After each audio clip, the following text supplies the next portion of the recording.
Hello folks. Today I will be talking about the religion of Sikhism. Sikhism is a fascinating religious movement. It was a movement originated by Guru Nanak Dev. Guru Nanak Dev has been referred to by the Universal House of Justice, the supreme administrative body of the Bahá'í world, as a saint of the highest order. And certainly I think Guru Nanak Dev was a saint. In addition, as a guru, he was an enlightener.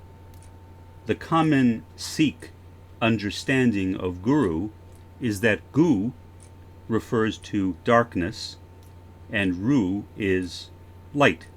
And so literally, a guru is one who leads the aspirant or the devotee out of darkness and into light. Guru Nanak was a spectacular human being. His objective was to unite the religions of Islam and Hinduism. In my view, the Prophet Muhammad had his golden age, at least partially, in South Asia. In South Asia, Muslim and Hindu came together in what became known as the Bhakti Sufi movement, and Guru Nanak was a part, perhaps one of the most significant parts, of the Bhakti Sufi movement. Bhakti was in Hinduism. It refers to devotion. Islam, Arabic, refers to peaceful surrender. So, by establishing the Bhakti Sufi movement, in my view, Muhammad brought together the religions of Hinduism and Islam. He revealed that ultimately Islam was a religion of unity, a religion concerned with peaceful surrender of all people in the world, regardless of whether they called themselves Muslim or not. Muhammad was a great prophet of God. Back to Sikhism. What many people don't know is that Sikhism is a very divided religion. Back in 1969, when I was 13 years old, I almost became a Sikh.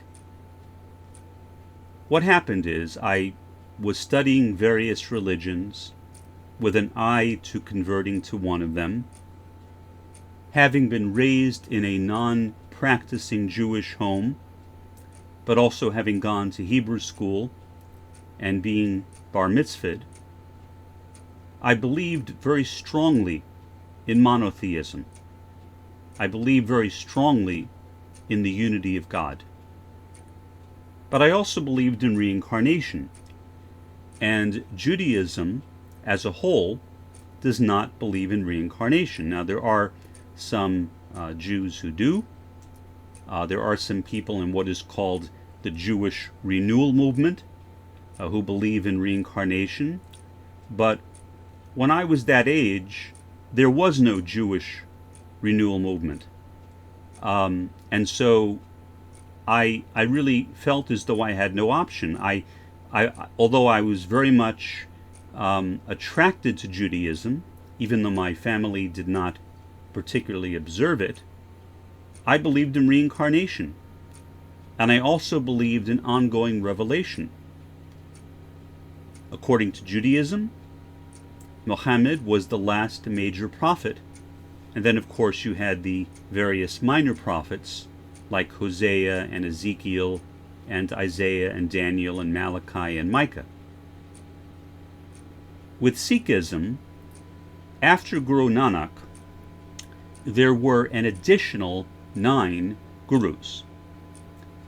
The 10th guru named Guru Gobind Singh, decided that he would not appoint a successor, that instead the Guru Granth Sahib, which is the holy book of Sikhism, would become the new Guru, in effect the 11th Guru.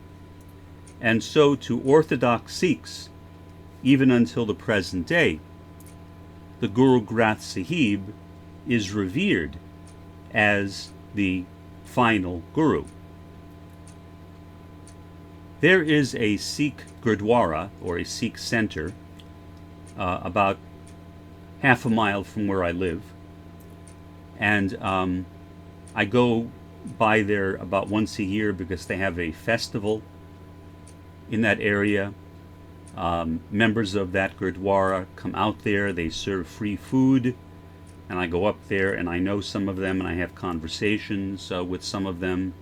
They're generally very nice people, and I just enjoy chatting with them.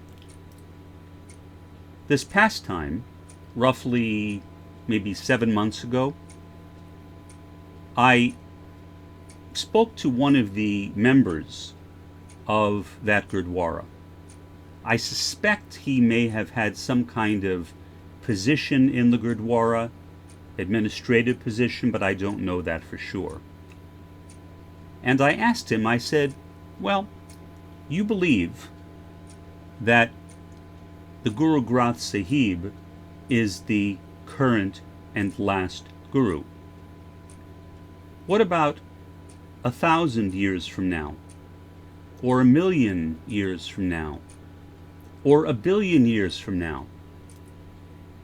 Will people still be following the Guru Granth Sahib?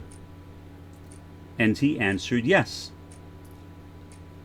As a sociologist of religion, somebody who studies religion as a part of my field, I recognized immediately that that was simply nonsense. I'm not saying he was lying to me. I don't think he was. I think that's what he genuinely believed. But still, what he was saying was nonsense. After a period of time, books, including holy books, become less and less relevant. All holy books are written in the context of a particular time and are addressed to the needs of the people living in that time. And so, as time goes on, the Guru Granth Sahib will inevitably become less and less relevant. One example. One provision in the Guru Granth Sahib is that all Sikhs need to practice the 5 Ks.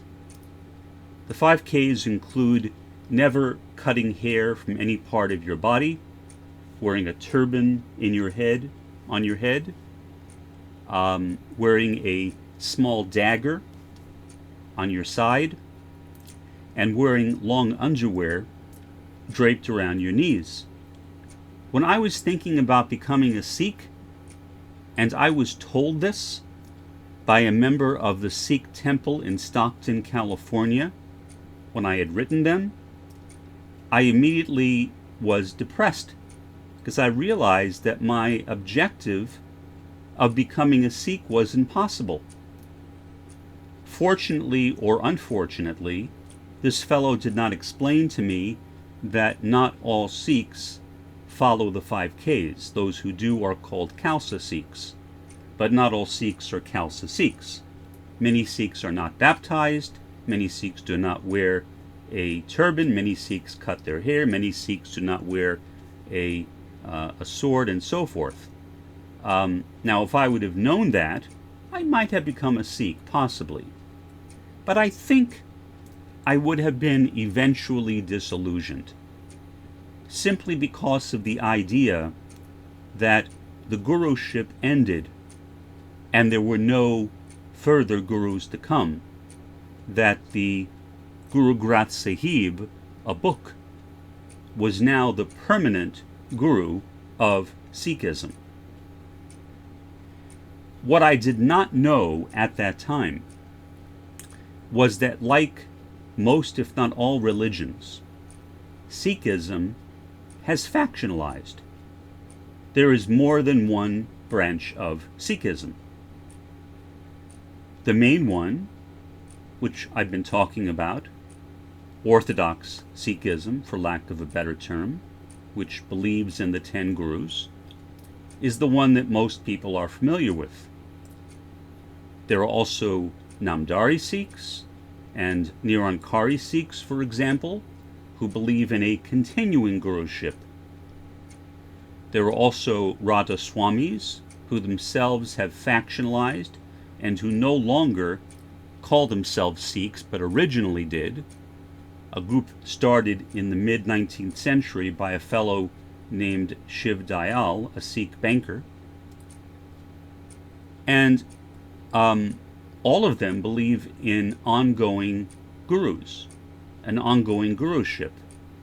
There is also a branch of Sikhism called Nanakpanthi, and the Nanakpanthis, Nanakpanthi literally means disciple or devotee of Nanak, of Guru Nanak, they only follow Guru Nanak, meaning they reject all of the subsequent Sikhs after Guru Nanak.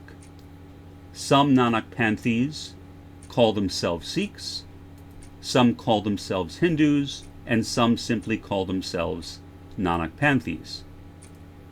Within Sikhism, there has always been a struggle between those Sikhs who regarded Sikhism as an independent religion and those Sikhs who regarded Sikhism as a branch of Hinduism. That continues until the present day.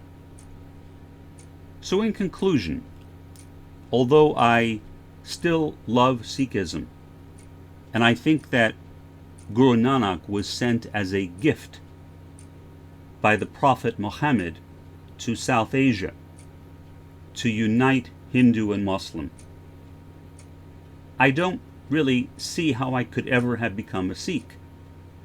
Guru Nanak was, I think, one of the finest fruits of what is known as the Bhakti Sufi movement. Bhakti, or devotion, was a system of practices and meditations that were developed by Hindus, which centered upon a particular guru, and Islam. They both came together principally through Islamic Sufism and Hindu Bhakti. And Nanak was one of the finest exemplars of that tradition. And so I love Guru Nanak. I see him as being a true Muslim, even though he wasn't officially a Muslim. But I don't see how I could have ever actually joined that religion. That concludes this broadcast of the Dr. Mark Foster Show. Have a good one.